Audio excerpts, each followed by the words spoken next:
The good thing with this cold, at least I think I can do a good Michael Keaton's Beetlejuice impersonation. You want to hear it? No. All right, I'm going to try it anyway. It's the only time I'm ever going to get to do this. So you ready?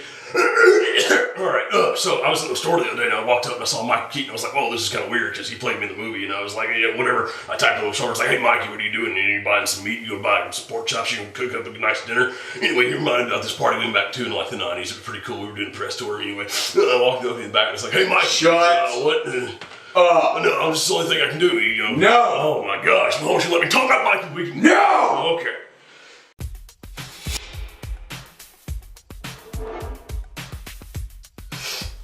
All right, as the cobwebs shake from my head from that beat down off the screen, let's get back into Just One Cent and let's tackle the second of this trilogy covering Jerome and his comeback into Gotham City. It's Just One Cent time! Again, in this episode, I'm going to be trying to give more of my opinion while giving less detail about the episode because if you're watching this, you probably watched the episode. Starting this episode, Fox just showed how much of a troll they can be at a time when the two guards that were there playing cards had a wild Joker. I mean, really? It couldn't have been any more obvious that you were trying to make a Joker joke. Trust me, I know bad jokes.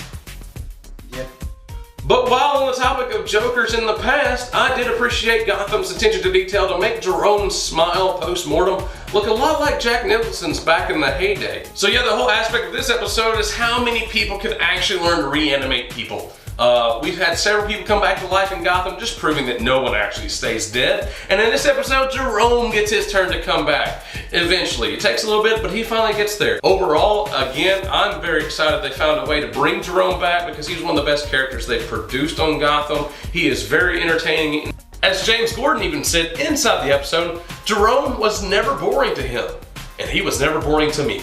It is still kind of crazy to me about how many people have learned to play Dr. Frankenstein in the world of Gotham and bring back people from the dead. That seems like it should be a much more treasured secret than it actually is. It seems like every Tom, Dick, and Harry that can find his way inside of a science lab knows how to bring people back from the dead. Another aspect that I greatly appreciated coming out of this episode is Lee's new penchant on bending the rules, much like Harvey and James have done all of their careers. She's finally bringing James to the realization that maybe he shouldn't break the rules as much, and I hope this begins to produce the self-righteous, pure-hearted James Gordon that we see in a lot of the other Batman incarnations. And I absolutely love when a show is self-critical because they had the character of this lady whose face I am seeing but not remembering the name of.